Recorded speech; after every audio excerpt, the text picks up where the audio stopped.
ila hadratin nabi. اللهم صل وسلم وبارك وعلى آله الشيطان الرجيم بسم الله الرحمن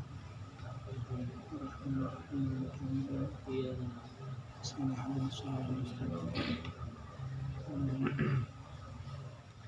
Bismillahirrahmanirrahim. Alhamdulillah wassalatu wassalamu ala Rasulillah Sayyidina wa maulana Muhammad ibn Abdillah wa ala alihi wa sahbihi wa man tabi'a sunnatahu wa iqtada bi huda. Rabbi shrah li sadri wa yassir li amri wa hlul 'uqdatam min lisani yafqahu qawli. Amin amin ya rabbal alamin.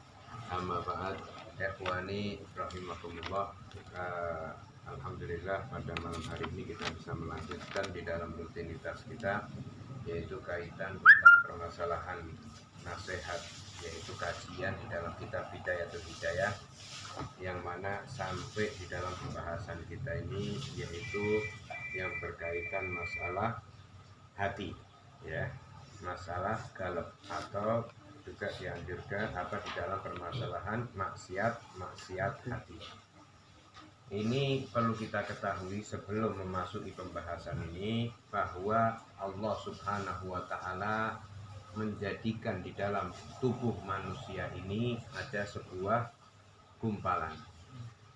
Jikalau baik gumpalan itu, ya, segumpal daging ini, ya, maka baik semua badannya. Jikalau itu gumpalan itu atau segumpal darah segumpal daging itu rusak, maka semuanya ikut rusak. Ala wahiyal qalb. Ketahuilah bahwa segumpal daging itu adalah hati. Ala inna fil jasadi mudghah. Idza saluhat jasadul kullu wa idza fasadat jasadul kullu. Ketahuilah ala wahiyal qalb. Ketahuilah dikatakan sesungguhnya di dalam diri manusia ini terdapat segumpal daging. Apabila ini baik, maka baik semuanya. Apabila ini buruk, maka menjadi buruk semuanya. Secara zahir, ala wahiyal qalb. Apa itu qalb? Kalau di dalam bahasa, arti bahasa qalb itu artinya jantung. Ya, artinya itu jantung, bukan hati. Kalau hati di dalam bahasa Arab namanya al-kabid. Ya, al-kibid itu namanya hati. Tetapi kalau al-qalb itu namanya artinya apa? Jantung. Tetapi kalau secara maknawi itu apa? Sanubari. Hati sanubari, bukan hati yang kita katakan hati. Kalau hati ini, kalau yang dikatakan qalb itu berada di sebelah kiri. Ya kan? Sebelah kiri, betul. Kalau ada pun hati yang dimaksud dengan secara bahasa itu hati liver itu yang berada di sebelah kanan. Tetapi yang dimaksud di dalam ilmu tasawuf, ilmu hikmah, bahwa yang dimaksud dengan kalimat hati golbun itu adalah jantung kalau dalam sisi bahasa. Secara zahir, kalau jantungnya sehat maka semuanya ikut sehat. Kalau jantungnya rusak, maka semuanya pun ikut rusak. Ya. Begitu juga ketahuilah bahwa hati ini adalah sanubari, artinya kalbu atau sanubari, yang mana menjadikan juga di dalam rohaninya pun menjadi bagus. Makanya setiap cermin zahir, kita melihat tingkah laku seseorang, kita melihat seseorang itu adalah cermin daripada hati, ya, cermin daripada hati. Dan penyakit hati ini yang kita akan jelaskan nanti, seperti al-ghadab. Apa itu ghadab? Pemarah. Al-hikid, pendengki. Al-hasad, hasud atau iri. Terus kemudian riya, orang yang suka pamer. Ini mempunyai, walaupun ini penyakit hati, tapi bisa berimbas kepada penyakit zahir. Makanya orang yang sering pemarah, mendem, marah terus, itu bisa ngefeknya, di samping di dalam jantungnya itu dia berdebar terus, bisa ngefeknya ke dalam liver. Ya. Bisa ngefek kepada gula, penyakit gula. Orang yang hasad atau hasud, penyakit hasud, iri pada seseorang, itu nanti bisa mengefek juga kepada penyakit dohir. Makanya kenapa? Karena ketika itu ada sinyal di dalam jantung ini, ketika waktu dendam atau apa itu detaknya lebih kuat. Ketika hasud, orang hasud gini kok tidak senang sama gini, itu detaknya juga beda. Itu bisa menjadikan efek kepada organ yang lain. Jadi makanya dikatakan perlu kita ketahui ketika sudah kita berbicara hati sudah masih wallah, tidak ada kecuali Allah Subhanahu wa taala. Wal ghina 'anil nas, cukup daripada orang, cukup. Artinya enggak butuh dengan orang kecuali Allah Subhanahu wa taala. Kecuali dengan Allah Subhanahu wa taala. Makanya dikatakan apa? Hati ini sangat apa namanya? Sakral. Makanya kita kalau setiap habis sholat, kita dianjurkan kita menempelkan tangan kita di tangan tangan sebelah kanan, menempelkan kepada dada sebelah kiri, membaca surat Alam Nasrah. Ya, membaca surat Alam Nasrah yang pernah kita jelaskan waktu pertemuan yang dulu. Itu untuk apa? Untuk melapangkan. Sudah tidak ada kesempitan lagi di dalam jiwa. Tidak ada lagi kesempitan dalam kehidupan. Allah lapangkan semua. Ya. Makanya dikatakan Allah Subhanahu wa taala melihat, ya. Allah Subhanahu wa taala ini melihat di dalam hati seseorang ini. Makanya dikatakan innallaha la yanzuru ila suwarikum wala ila amwalikum walakin Allah yanzuru ila qulubikum. Sesungguhnya Allah Subhanahu wa taala itu tidak melihat tampang kalian dan juga tidak melihat harta kalian. Walakin Allah yanzuru ila qulubikum wa a'malikum. Kecuali Allah itu tidaklah kecuali Allah itu melihat apa? Hati-hati kalian dan amal-amal kalian. Kenapa dikatakan itu? Karena mizan timbangan itu semua di dalam hati. Orang bisa tahu sombong, atau orang bisa tahu iri, orang bisa tahu dengki, bisa dari mana? Dari hati. Orang bisa tahu ini syirik, ini tauhid, ini syirik. Dari mana? Ya dari hati. Ada orang yang waliyadzubillah, kenapa dikatakan munafik? Munafik ini dohirnya muslim, tapi batinnya kafir.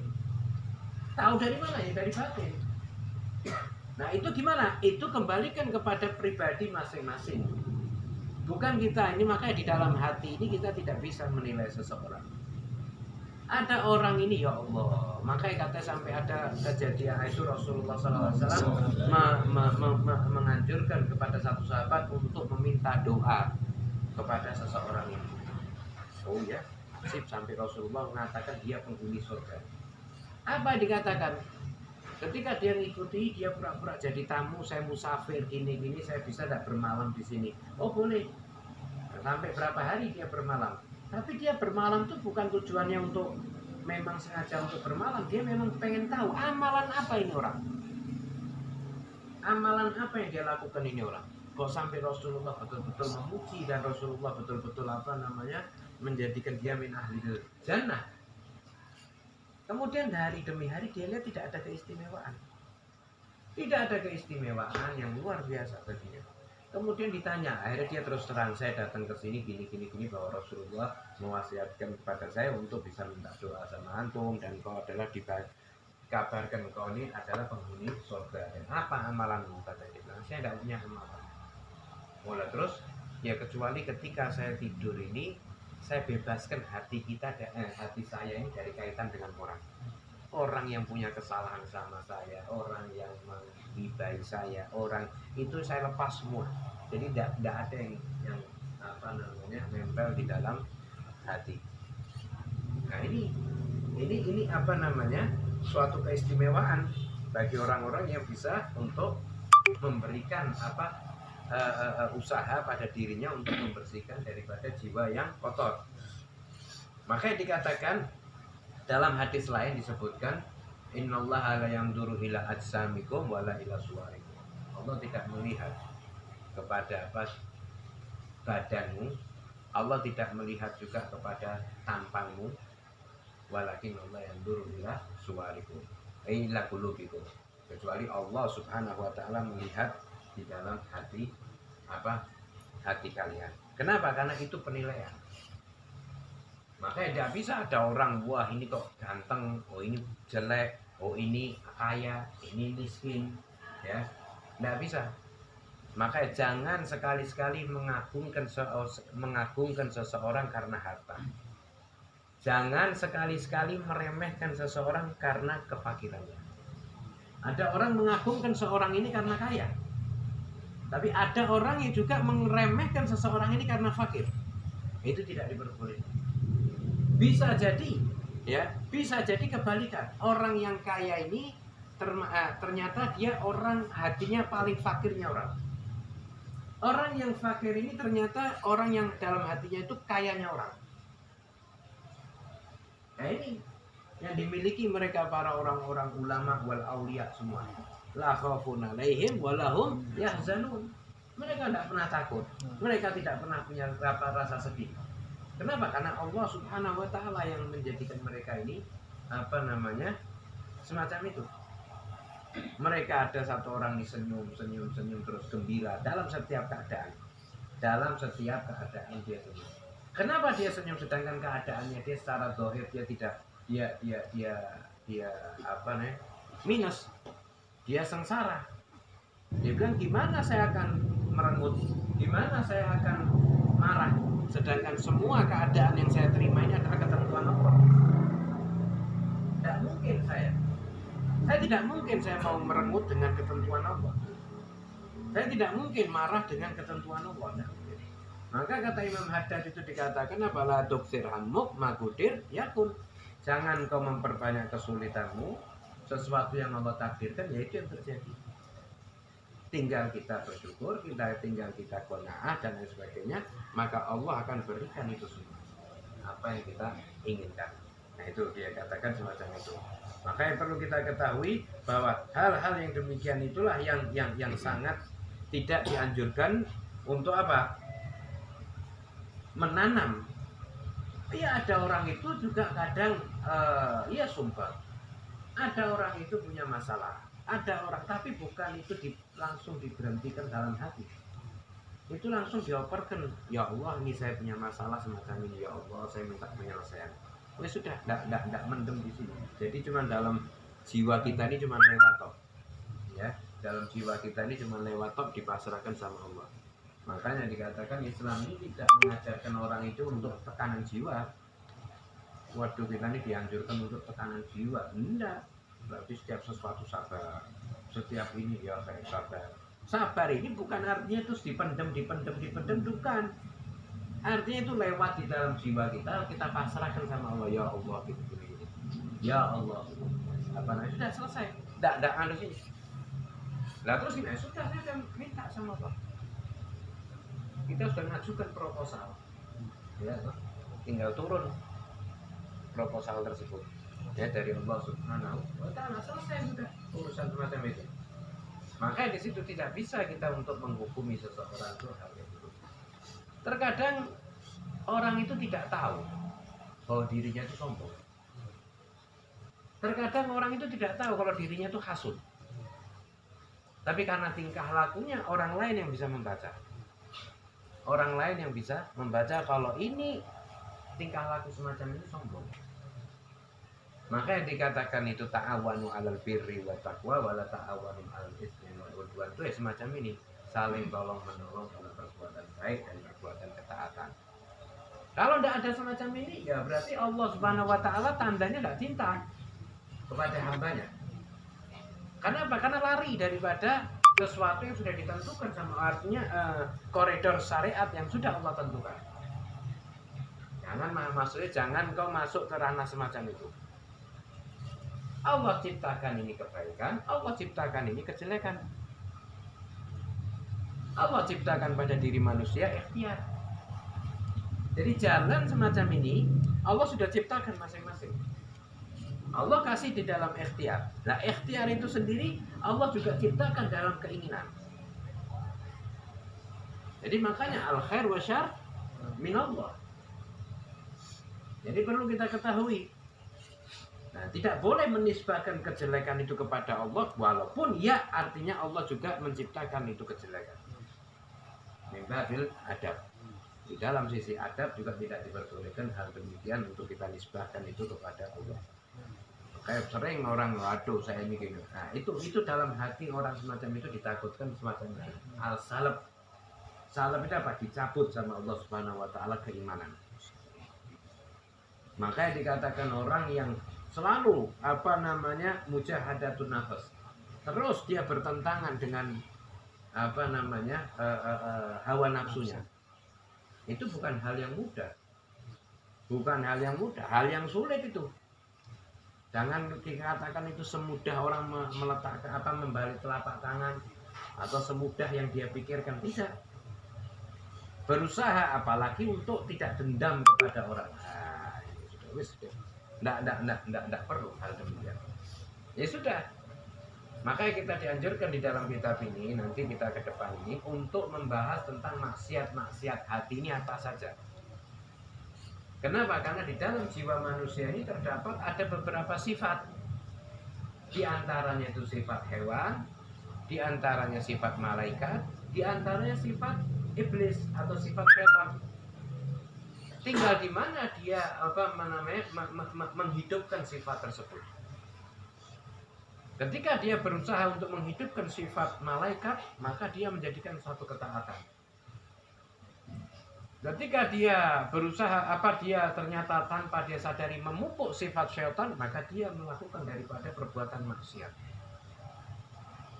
Apabila dia memupuk sifat-sifat binatang, ya yang ada ya makan, tidur, ya melampiaskan daripada hawa nafsunya, ya kan, marah dan sebagainya. Nah ini gambaran di dalam hati manusia, ya. Makanya kita ini perlu ketahui bahwa ini sumber. Setiap jiwa, setiap diri manusia itu terdapat sumber.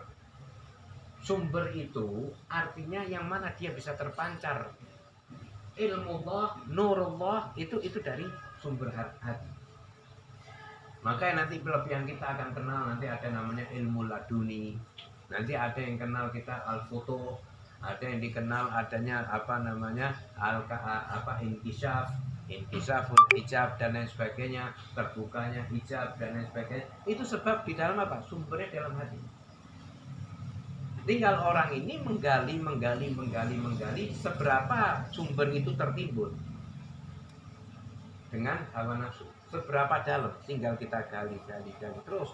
Dan itu tidak bisa sekaligus, itu perlu bertahap, mujahadah. Sampai dia merasakan di dalam nikmatul iman atau lazzatul iman, lazzatul ibadah, dia merasakan satu kenikmatan dalam ibadah, dia merasakan kelezatan dalam keimanan dia. Macam itu. Terus setelah itu apa? Cukup Allah. Ya. Qad kafani ilmu rabbi, ya, min su'ali wa ikhtiyari. Cukup makrifahku kepada Allah Subhanahu wa taala. Cukup pengetahuanku kepada Allah Subhanahu wa taala dari apa? Ya, dari min su'ali, dari permohonanku. Ya. Wa ikhtiyari, dari ikhtiar, usaha, pilihan-pilihanku yang terbaik. Itu cukup Allah Subhanahu wa taala. Semua pasrahkan sama Allah Subhanahu wa ta'ala. Nah, kalau sudah hal demikian, tinggi itu sudah tingkatan. Itu tidak bisa memang sembarangan orang untuk melakukan semacam itu. Tetapi ada semua itu jalan. Allahu a'ta 'ala mutaqaddimin, wallahu yu'ti 'ala mutaakhirin. Sebagaimana Allah memberikan anugerah itu kepada orang-orang terdahulu, Allah juga akan berikan kepada orang-orang generasi terakhir. Nah, itu kan orang dulu, tidak bisa. Kita mendapatkan kayak gitu bisa, tidak bisa. Ya, cuman bisa tidak kita menjalankan, gitu aja. Kalau bisa menjalankan, ya Allah akan berikan. Nah, kalau kita tidak jalankan, ya jangan mimpi. Namanya itu berhayal, ya, berhayal. Kenapa? Karena ketika sudah ada orang yang sudah tambah dia dekat sama Allah Subhanahu wa taala, tambah takut. Bukan tambah menunjukkan kesombongan dan lain sebagainya. Seakan-akan kunci surga dipegang dia. Seakan-akan Rasulullah memberikan syafaat ini aturan dia. Ini bahasa-bahasa yang bahaya. Ya, bahasa-bahasa yang bahaya. Atau mengeklaim orang kamu akan mati dalam keadaan suul khatimah waliyadzubillah. Ini semacam ini tidak boleh atau menjustis orang. Kenapa? Karena tidak tahu. Tidak bisa kita menghukumi orang. Kenapa? Karena ketika itu Allah Subhanahu wa taala menjadikan apabila ada orang ini dalam hadis itu mengamalkan satu amalan ahli jannah. Sehingga apa? Sehingga dia antara dia dan surga itu seakan-akan itu satu jengkal. Kemudian dia mengamalkan dengan amalan ahli nar, maka masuk dia ke dalam neraka. Padahal sepanjang hidupnya dia mengamalkan amalan ahli jannah. Dia ternyata kepleset mengamalkan amalan ahli nar, maka dia meninggal, dia masuk ke dalam neraka. Ada sebaliknya orang yang mengamalkan amalan ahli nar, tapi kemudian dia tahu-tahu dia Allah berikan di akhirnya itu hidayah sehingga dia mengamalkan amalan ahli jannah. Ketika meninggal maka dia masuk ke dalam jannah Allah. Dan itu tidak bisa diprediksi. Siapa yang tahu dengan hal itu? Maka yang dikatakan itu ada dalam hati kita adalah al-khauf, rasa takut kita kepada Allah Subhanahu wa taala, war-raja, harapan kita sama Allah Subhanahu wa taala. Maka insyaallah iftitah atau pembukaan di dalam masalah hati ini menjadikan manfaat ya buat kita insyaallah. Ini yang bisa saya sampaikan. Wassalamualaikum warahmatullahi wabarakatuh. Al-Fatihah min yadil wa